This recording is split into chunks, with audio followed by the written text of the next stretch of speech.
안녕하세요. 저는 키가 작은 40대 여자입니다. 제 키는 155cm를 겨우 간당간당하게 맞추는 키입니다. 우리 어머니도 키가 작은 편이라 저도 어릴 때부터 키가 작을 것이라고 예상하긴 했었는데 이 정도로 안 클 줄은 몰랐다고 하시더라고요. 먹는 것도 잘 먹고 부족함 없이 컸음에도 불구하고 유전이란 참 신기하지 않을 수 없습니다. 반면 제 남편은 엄청나게 키가 큰 사람이었어요. 사람은 자기에게 반대되는 사람에게 끌린다고 하잖아요. 그래서였을까요? 남편에게 한눈에 반해서 제가 졸졸 쫓아다녔고 결국 저에게 두 손 두 발을 닫은 남편은 저와 결혼까지 골인했습니다. 저와 남편이 연애할 시절 사람들이 뭐라고 우리 커플을 불렀는지 아세요? 바로 고목나무와 붙은 매미였습니다. 남편의 키와 제 키가 30cm나 차이 났기 때문이에요. 저와 저희 어머니의 키가 매우 작다고 했었죠. 하지만 시댁 식구들은 정말 키가 무지하게 컸었습니다. 상견례 자리에서 고개를 하늘로 치켜들고 봐야 할 정도로 키 차이가 어마무시했어요. 시부모님도 남편의 형제들도 전부 키가 크더라고요. 제가 왜 시작부터 키 이야기를 꺼냈는지 대충 짐작이 가시나요? 바로 남편이랑 연애 후 결혼을 준비하는 상견례 자리에서 시어머니께서 제 키를 가지고 불만을 가지셨기 때문이었어요. 시어머니께서는 손이 귀한 집에 시집을 와서 아들만 내리 4명을 낳으신 아주 장군 같은 사람이었습니다. 시어머니의 시부모님, 그러니까 남편의 친조부모님께서 시어머니를 엄청나게 아꼈다고 들었습니다. 기골이 장대하고 키가 커서 아들을 줄줄이 낳을 거라고 귀가 닳도록 이야기를 하셨다고 했어요. 그러면서 상견례 자리에서 저에게 한마디 하시더라고요. 사돈댁은 딸만 둘이라지요?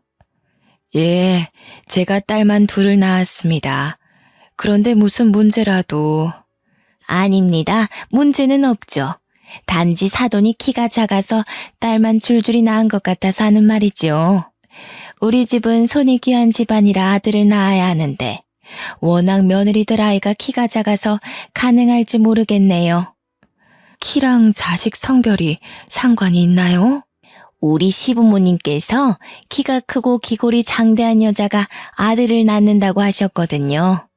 근데 우리 며느리들 아이도 160은커녕 150도 안 되어 보이니 아들을 낳을 수 있으려나? 사돈, 무슨 말씀이 그러십니까? 세상에 여자 키로 아들, 딸 가르는 법이 어디 있습니까? 우리 딸아이가 작긴 하지만 그건 자식들 성별과는 상관없다고 생각합니다. 그런데 보세요. 저는 키가 커서 아들만 넷이고 키가 작은 사돈은 딸만 둘이잖아요. 아들 없어서 말년이 든든하진 않으시겠어요? 저희 어머니는 화가 나셨는지 찬물을 벌컥벌컥 들이키셨습니다. 하지만 상견례 자리가 자리이니만큼 소란스럽게 굴진 않으셨어요. 다만 상견례가 끝나고 집으로 돌아오는 차 안에서 이 결혼을 꼭 해야겠느냐 하시며 물어보셨습니다. 사실 저는 어머니께서 제가 어릴 때 이혼하셨던 터라 아버지가 없이 컸거든요. 가뜩이나 신경 쓰일 게 많은데 시어머니께서 계속 우리 아들 하시니 걱정이 이만저만이 아니셨나 봅니다. 저도 솔직히 시어머니께서 상견례 자리에서 저런 이야기를 꺼내실 줄은 상상도 못했던지라 조금 걱정이 되긴 했고요. 아무래도 나는 영 찝찝하다. 네가 어디가 모자란 것도 아니고 키는 뭐 큰 애들은 크고 작은 애들은 작은 거지. 그게 마음대로 됐으면 무슨 세상에 키 작은 사람이 어딨어? 아휴, 엄마 너무 신경 쓰지 마. 내세울 게 그것뿐이신 분이라 그런가 봐. 어떻게 신경을 안 쓰니? 네가 그런 집으로 시집을 가겠다는데 아주 그냥 아들 하는 꼴이 영 마음에 안 든다. 내가 엄마한테 2배로 더 잘할게요. 자식 이기는 부모 없다고 저희 어머니도 마지못해 알겠다고 하셨습니다. 그렇게 저와 남편은 결혼을 준비했고 성대하게 결혼식을 마쳤습니다. 남동생이 셋이나 있는 남편은 참 성실하고 지혜로운 사람이었습니다. 저런 시어머니 밑에서 우리 남편 같은 사람이 자랐다는 게 믿겨지지 않을 만큼이요. 신혼 첫날 밤, 시어머니께서 제게 전화를 하셨습니다. 저는 아무 생각 없이 반갑게 그 전화를 받았어요. 제가 먼저 전화드리려고 했는데, 저희 이제 호텔 도착했어요. 내가 전화하기 전에 아무리 바빠도 너네가 먼저 했어야지. 내가 정말 하나하나 이렇게 신경을 써야 되겠니? 죄송해요. 결혼식 끝나고 정신이 너무 없었어요. 오늘이 좋은 날이니 여기서 그만 넘어가마. 우리 맏며느리가 키가 작아서 걱정이긴 하지만 우리 아들이 좋다고 난리를 치니 내가 좀 더 지켜볼 거야. 남편을 항상 하늘같이 섬기고 항상 복종하고 순종하며 살도록 하거라. 저는 부부는 평등한 관계라고 생각하며 살았거든요. 어머님의 그 말씀이 너무나도 어이없고 황당했지만 겉으로는 티내지 않으려고 노력했습니다. 겉으로 그런 척 못할 게 뭐가 있겠냐 하는 생각이 있었죠. 연애하며 지켜봐온 남편의 성격상 절대로 복종이니 순종이니 할 사람이 아니었거든요.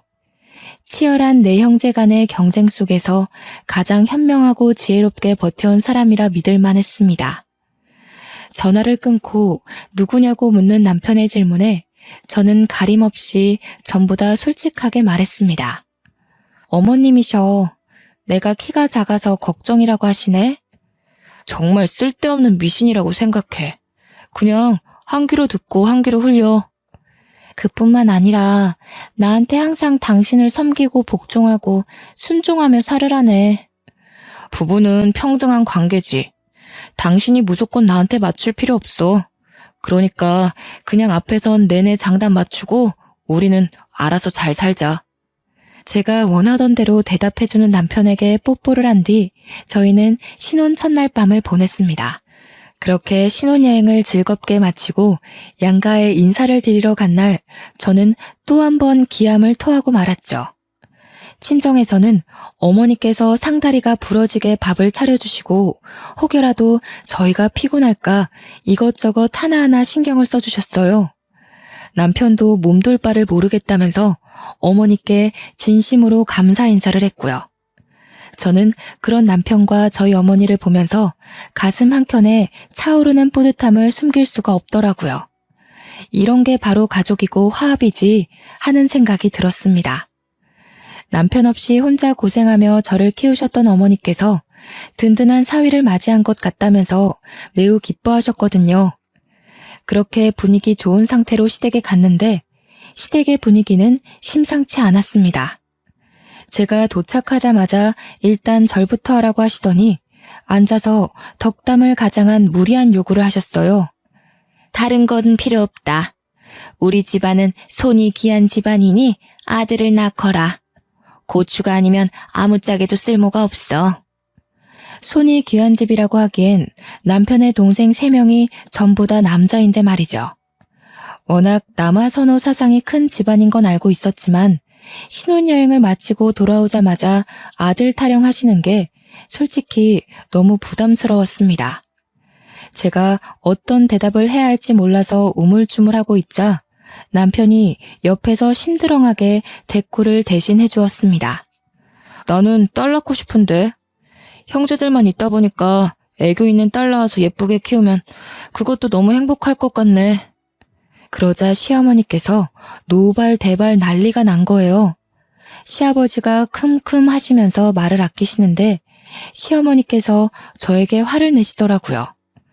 우리 아들을 어떻게 구워 삶았길래 장손 입에서 딸을 담아? 딸을 낳더라도 무조건 아들 낳고 낳아. 아니, 그게 무슨 내가 아들 낳고 딸 낳을게요 하면 그렇게 나오나? 내가 아들 씨를 줘야 아들이 나오는 거지. 남편은 이죽거리면서 대꾸했습니다. 틀린 말이 하나도 없었기에 시어머니께서도 부글부글 끓어오르는 마음을 꾹 삼키시는 게 보였습니다.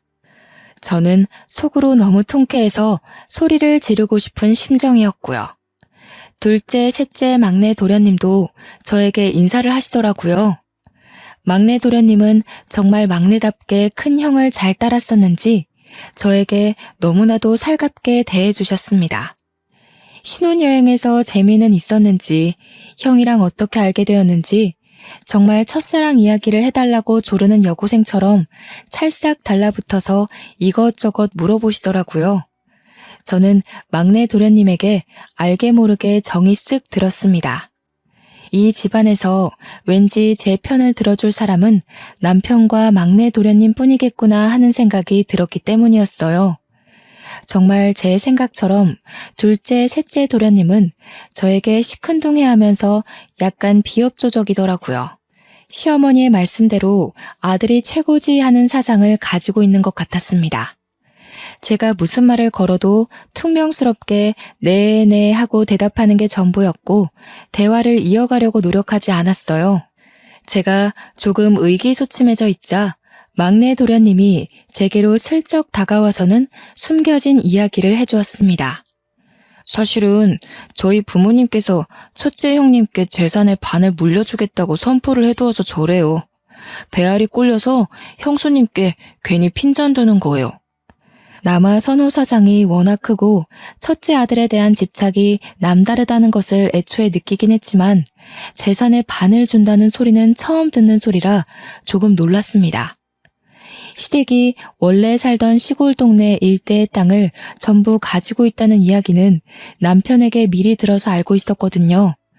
그것의 반이 우리 남편에게 온다고 생각하니 속물이라 생각하셔도 할 말 없을 정도로 기대가 조금 되긴 하더라고요.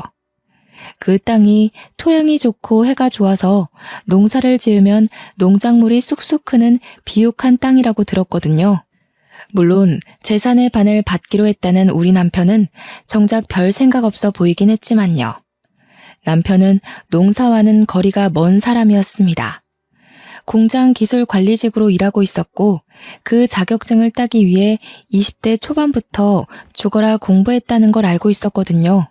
몇 번의 고백 끝에 얻어낸 자격증이라 자기 일에 자부심도 있었고요. 저는 그런 남편의 성실한 모습에 반했던 터라 남편이 관심 두지 않는 땅에 저 또한 관심을 끊기로 했습니다. 그렇게 시간이 흐르고 흘러서 신혼생활에 서로 적응하고 깨를 볶던 어느 날이었습니다. 남편은 평소와 다름없이 출근을 했고 저 또한 회사에 출근을 해서 정신없이 일을 하고 있었습니다. 아무런 문제도 없는 날이었어요. 꿈자리가 뒤숭숭하지도 않았고 기이한 일이 일어나지도 않았던 지극히도 평범한 하루였죠. 하지만 점심시간이 지나서 걸려온 한 통의 전화에 저는 온 세상에 시커멓게 변하는 듯한 기분을 겪게 되었습니다. 남편이 사고를 당했다는 이야기를 듣게 되었거든요. 회사에 제대로 말도 못하고 손만 벌벌 떨면서 팀장님께 급하게 가봐야겠다고 이야기를 하니 제 얼굴을 보고 묻고 따지지도 않고 보내주셨습니다. 저는 택시를 어떻게 잡았는지 병원에 어떻게 도착했는지도 생각이 전혀 나지 않아요. 어떻게 병원에 도착해서 응급실에 들어가 남편을 찾았는데 이미 그 자리에 남편이 없더군요.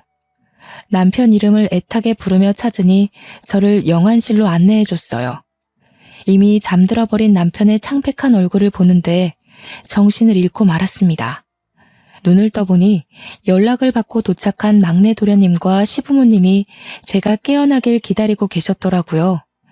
제가 눈을 뜨자마자 시어머니께서는 제 멱살을 잡고 난동을 부리기 시작하셨습니다. 기어코 이런 사달이 날 줄 알았어. 니년이 기어코 내 아들을 잡아먹어? 어머니, 형수님도 충격에 지금 힘드실 텐데 무슨 짓이에요? 자식을 잃은 나만큼 속이 상하겠느냐. 아이고, 이래서 키 작은 것들은 불경하다고 절대 집안에 들이는 게 아니랬는데. 아이고, 우리 첫째 그렇게 가버려서 어떡하나. 아이고. 저는 눈물만 줄줄 흘리고 있느라 아무 반격도 대꾸도 할 수 없었습니다. 시어머니는 제 멱살을 잡고 계속 쥐어 흔드시며 눈물을 흘리고 소리를 치셨어요. 모든 게 다 제 탓이라고 돌리고 싶으셨겠죠. 남편은 공장시설 점검을 하다 갑자기 오작동 되어버린 기계에 빨려 들어가 질식사로 사망하게 되었다는 이야기를 추후에 전해 들었습니다. 정말 이야기를 듣는 내내 현실감이 하나도 느껴지지 않아서 꿈속에 있는 것 같았어요. 시어머니는 옆에서 제가 나쁜 년이라고 소리를 치시며 계속 우셨어요. 장례를 치르는 내내 저는 밀랍 인형처럼 바싹 마른 채로 남편의 영정사진만 하염없이 바라보았습니다. 둘째 도련님과 셋째 도련님은 자리를 지킬 생각도 하지 않고 방문한 손님들과 이야기를 나누며 술을 마시기 바빴고요. 유일하게 제 옆을 지키며 끊임없이 저를 위로해준 사람은 막내 도련님 뿐이었습니다. 시부모님은 저와 눈이 마주칠 때마다 저에게 욕설을 퍼부었고요. 저는 남편을 잃은 슬픔도 컸지만 못내 저를 비난하는 시선을 더 견디기 힘들었습니다. 그렇게 남편을 장지에 묻을 때에도 저는 한 발자국 뒤에 서서 남편이 땅속에 묻히는 걸 지켜봐야 했어요. 제가 가까이 다가갈 수도 없을 만큼 시댁 식구들이 저를 배척했거든요. 계속해서 막내 도련님만 저를 위해 다른 가족들에게 화를 내고 소리도 쳐주었습니다. 둘째 도련님은 아예 시큰둥한 얼굴로 저에게 위로의 말 한마디도 건네지 않았고요. 그 옆에 서 있는 셋째 도련님 또한 똑같았습니다. 남편은 그런 동생들도 가족이라고 극진히 챙겼었는데 사람의 탈을 쓰고 저렇게 쓰레기처럼 굴어도 되나 싶더라고요. 모든 절차가 마무리된 뒤 시어머니께서 잠깐 보자면서 가족들을 전부 추모공원에 있는 휴게실로 불러 모으셨습니다. 그러더니 저를 한껏 째려보고는 말씀을 이어나가셨어요. 내가 재산을 첫째 아들에게 반을 주겠다고 했던 거 다들 기억하지? 네. 근데 형이 이렇게 허망하게 갔는데 어쩌시려고요? 내가 아무리 생각해도 첫째가 자식을 낳은 것도 아니고 애초부터 저 며느리가 마음에 썩 들었던 것도 아니었다. 우리 아들이 나에게 얼마나 효심 지극하게 굴었는데 저 못난 것이랑 결혼한 이후부터는 아주 싹수가 노랗게 물들었었지. 그래서 유언장을 고치려고 한다. 그럼 우리 몫이 좀 늘어나나? 형, 어떻게 큰형 장례를 치른 자리에서 그런 말을 할 수가 있어? 막내 너는 언제까지 착한 척하면서 살 거냐? 산 사람은 살아야지. 그러니까 어머니도 저렇게 유언장을 고치겠다고 하는 거 아니겠어? 시끄럽다. 형 죽은 자리에서 뭐 좋은 일이라고 그리 크게 떠들어. 첫째가 죽었고 남긴 자식도 없으니 유산 상속에서 제외하도록 하겠다. 당연히 며느리 너한테 갈 유산은 한 푼도 없을 것이야. 저는 아무런 생각도 들지 않았습니다. 어차피 그 재산도 결혼 이후에나 알게 된 것이었고 있으나 없으나 상관없는 일이라고 생각했어요. 저는 남편을 잃은 과부인데 그깟 재산이 눈에나 들어오겠습니까? 옆에 늘 굳건히 지켜주던 남편이 사라졌는데 그게 대수겠냐고요. 저는 아무 말 않고 입을 꾹 다물고 있었습니다. 1분이라도 빨리 이 자리를 벗어나고 싶다는 생각만 가득했어요. 가슴속 깊은 곳에서 끓어오르는 울분을 참아내기 힘들었거든요. 어쩌다가 우리 남편은 이런 가족들 사이에서 자라게 된 것인지 막내 도련님 혼자 고군분투하는 걸 보니 너무 가슴이 먹먹했습니다. 동생들을 알뜰살뜰 챙기던 남편이고 시부모님에게 더없이 효도하던 착한 아들이었는데 마지막 가는 길에서 고작 한다는 소리가 재산 이야기라니. 참 사람 일이라는 게 이렇게나 더럽게 느껴질 줄은 몰랐습니다. 둘째가 이제 맞이나 다름없으니 50%를 주고 셋째와 막내에게 각각 25%씩 재산을 나누는 걸로 하겠다. 아이고, 우리 형님 이렇게 가시면서 제게 큰 선물 주시고 가네. 형수님께 감사드려야 할 일인가요? 형수님, 고맙습니다. 형!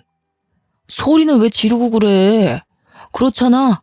어머니 말씀대로라면 형수님 만나서 우리 형 팔자가 꼬인 거 아니야. 그 덕에 내 배만 부르게 생겼어. 이런 자리에서 경거망동하게 굴지 마라. 추모는 확실하게 하고 짚을 건 확실하게 짚자는 주의니까 그런 거지. 너랑은 더 이상 볼 일 없다. 네 남편 추모는 알아서 하고 더러운 인연이니 보지 말자꾸나. 저는 다시 남편이 묻힌 묘자리로 가서 비석을 끌어안고 한참을 봉분에 엎드려 울었습니다.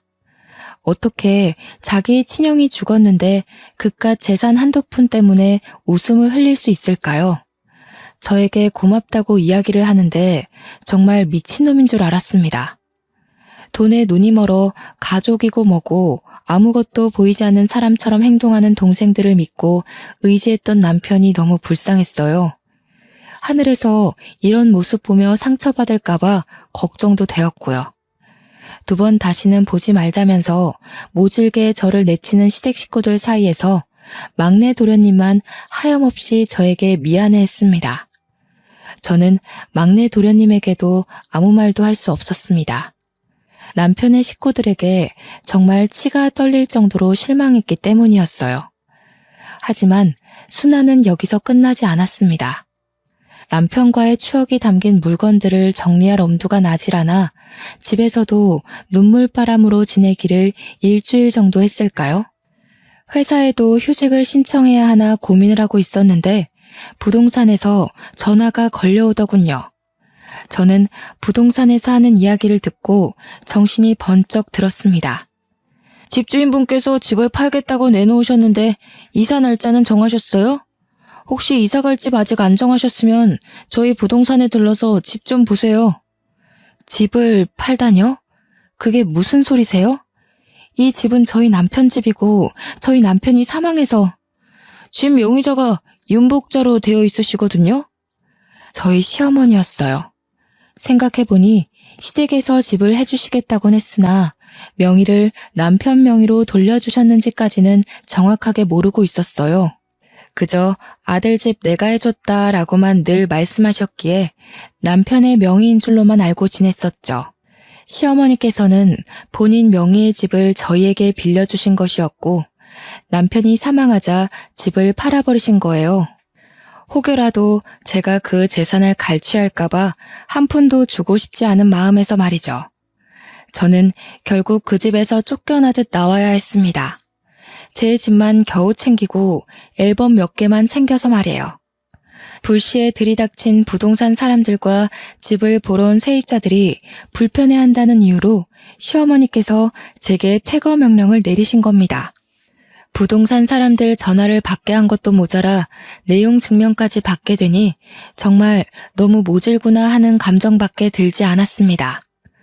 본인의 아들이자 제 남편이 죽었는데 일말의 감정도 없이 이렇게 일을 처리할 수 있을까 하는 생각이 들었어요.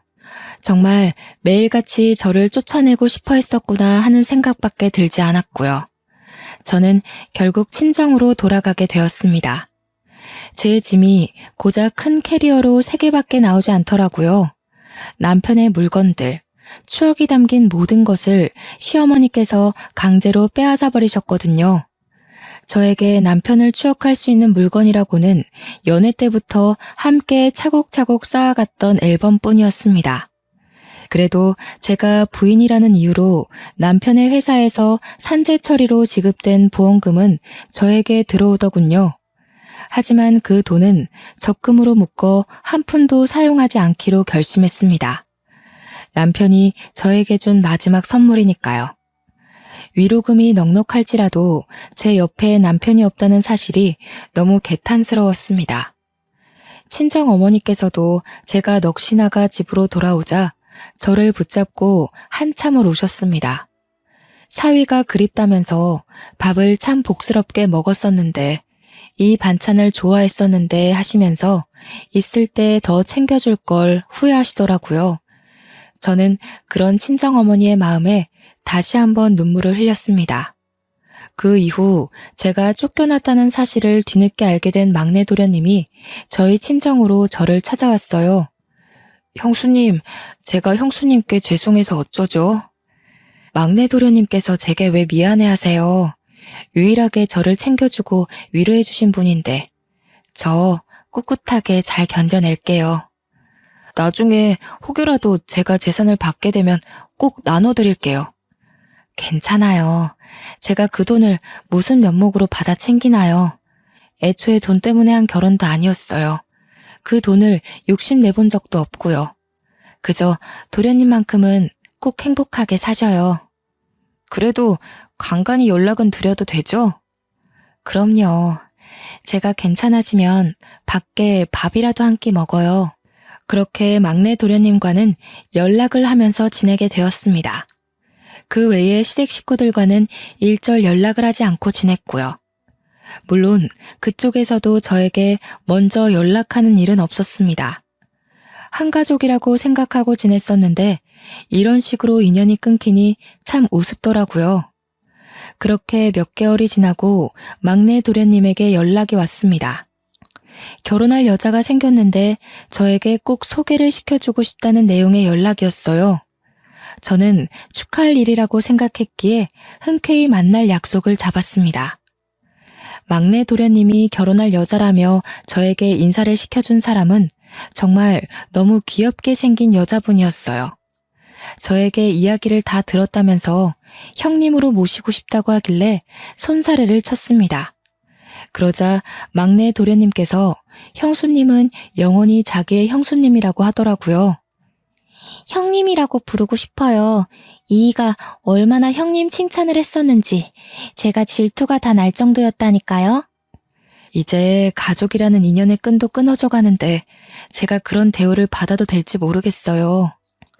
무슨 소리를 하시는 거예요?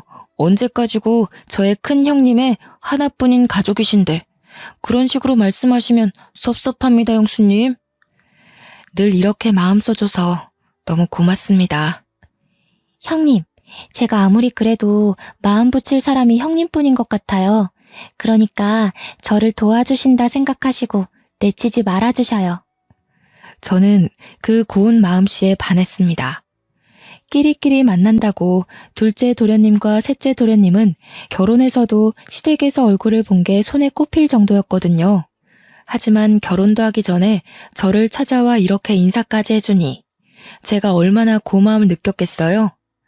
따지고 보면 이제 가족이라 하기엔 너무 먼 사이인데도 불구하고요. 하지만 한 가지 걱정되는 부분이 있었습니다.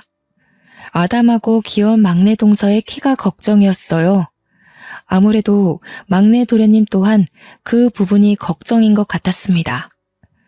막내 동서의 키가 작으니 저와 같은 시집살이를 겪게 될까 무서웠던 거였겠죠.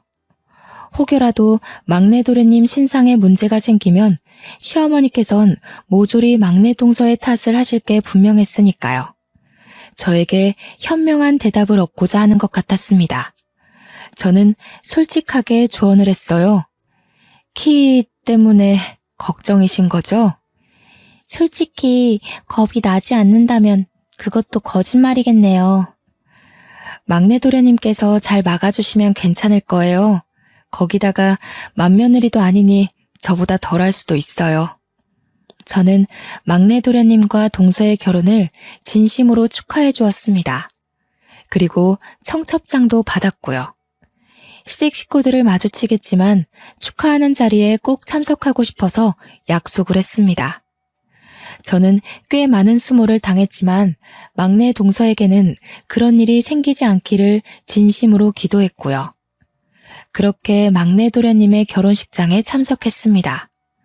시댁 식구들은 제가 결혼식장에 나타나자 꽤나 당황한 모습을 했지만 저는 아랑곳하지 않았습니다. 신부 대기실에 가서도 진심으로 축하의 말을 전했고 일부러 시부모님과도 인사를 했습니다. 좋은 날 왜 나타나서 사람 기분을 흔들고 그래? 막내 도련님까지 장가 보내셔서 홀가분하시겠어요. 꼭지 같은 거 데려와서는 마음에 드는 구석이 하나도 없어. 키로 구박 그만하시고요. 내 아들 잡아먹은 주제에 지금 우리 집안일에 간섭하는 게야? 좋은 날이잖아요, 어머님. 저는 막내 도련님 진심으로 축하드리려고 찾아온 거예요. 가서 밥이나 든든히 먹고 가. 별일 없이 잘 지내지? 네, 그럼 들어가 보겠습니다. 시어머니께서는 끝까지 저에게 고운 시선을 보내주지 않으셨지만 시아버지는 그동안 많은 생각을 정리하셨는지 아무렇지 않게 저를 대해주셨습니다. 끝까지 아들 잡아먹은 여자라고 저에게 비수를 꽂았지만 그동안 저도 많은 내성이 생긴 건지 흘려듣게 되더라고요. 막내 도련님은 진심으로 행복해 보였어요. 저처럼 당하고만 살지 않기를 진심으로 기도했습니다. 결혼식 이후로도 저는 막내 도련님과 동서를 자주 만났어요. 동서는 시댁 식구 중에 마음을 붙일 사람이 전혀 없었는지 저에게 갖가진 괴로움을 토로했습니다. 사람은 참 변하지 않는다고 시어머니께서는 여전히 키로 사람을 구별하는 것 같았습니다. 그 와중에 막내 동서는 임신까지 했는데도 여전히 딸 낳을 게 뻔해서 궁금하지도 않다고 막내 동서에게 상처를 주셨더라고요. 그러더니 시어머님께서 저에게 딱 말씀하시더라고요. 키가 작아서 아들 낳겠다고요. 남편이 화내지 않았으면 저 정말 심장이 터졌을지도 몰라요. 그 자리에서 대들기가 쉽지 않지. 키가 작아서 아들 못 낳을 거라는 건 도대체 어느 시대 발상인지 모르겠어. 그것뿐만이 아니에요. 임신 초기라 조심해야 하는데 어차피 딸 낳을 건데 조심할 필요가 있겠냐고. 첫 아이를 딸 낳으면 그때부터는 줄줄이 아들 낳는 길이 막힌다고. 아, 참. 그래서 쉬지도 못하고 내내 시댁에서 일만 하다 온 거야? 어쩌겠어요. 형님들은 아무도 안 오시지. 일할 며느리는 저밖에 없지. 이제 와서 저한테 도망간 첫째 며느리는 일은 잘했다고 비교를 하시지 뭐예요. 저는 막내 동서를 매번 달래주었습니다. 가끔 만날 때면 임신 중이라 분명 몸무게가 늘어야 하는데 꼬투리를 잡아 시집살이를 시키는 시어머니 때문에 하루하루 말라가더라고요. 저의 과거를 보는 것 같아서 마음이 참 아팠습니다.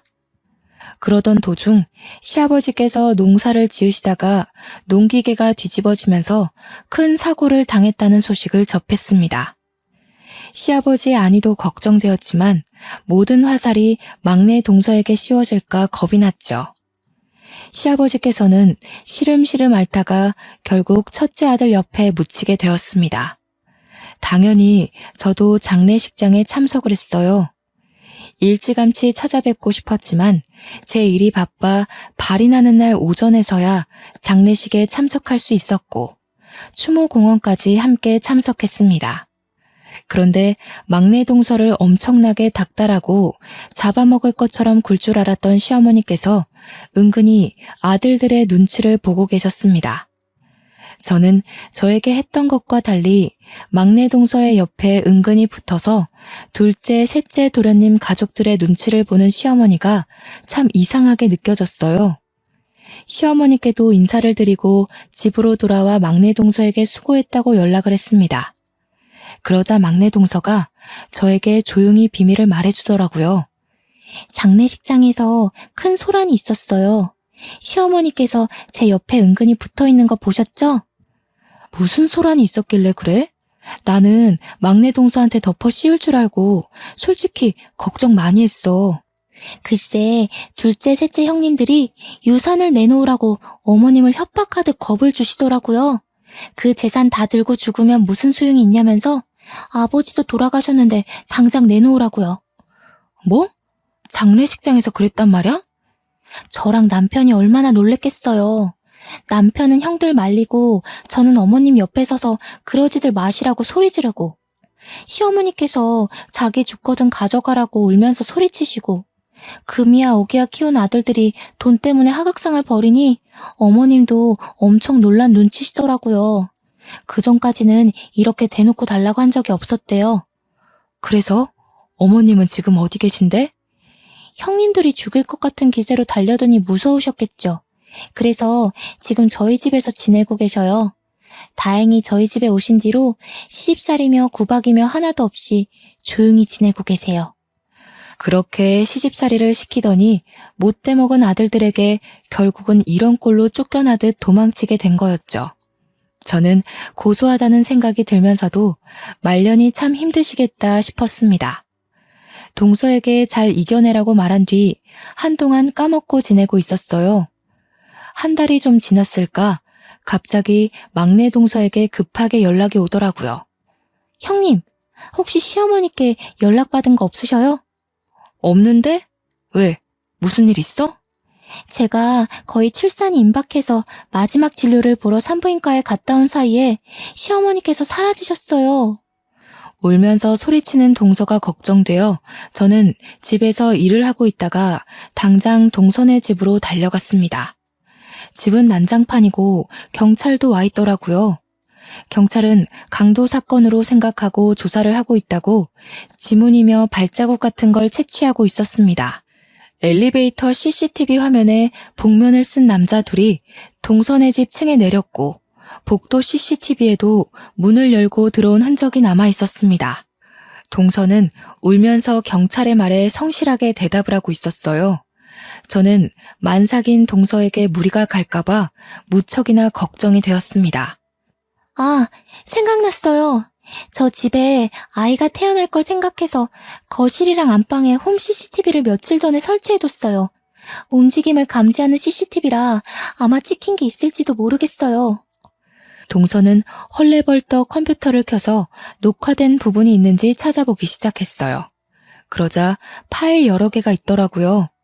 거실 CCTV를 확인하는데 복면을 쓴 남자 둘이서 집으로 들어와 시어머니를 막 잡아당기고 난투를 벌이고 있더라고요. 그 순간 시어머니께서 한 남자의 복면을 확 벗겨내는데 저는 정말 큰 충격을 받았습니다. 복면 밑에 숨겨진 얼굴이 둘째 도련님이었기 때문이었어요. 소식을 듣고 달려온 막내 도련님은 그 화면을 보고 화를 숨기지 못했고 경찰은 아는 사람인지 물어보았습니다. 동서는 수치심에 얼굴이 빨개져서 차마 가족이라고 말도 못하고 입을 꾹 다물길래 제가 대신 대답했어요. 둘째 도련님이네요. 그러니까 납치당한 시어머니의 둘째 아들이요. 경찰들도 모두 당황하더라고요. 결국 둘째 도련님의 차량이 수배되고 셋째 도련님까지 연관된 게 틀림없을 거라고 추적을 부탁드렸습니다. 나머지 복면을 쓴 한 명이 셋째 도련님이지 누구겠어요? 이틀을 꼬박 추적하고 저는 그동안 막내 동서의 옆에서 무리가 가지 않도록 자리를 지켰습니다.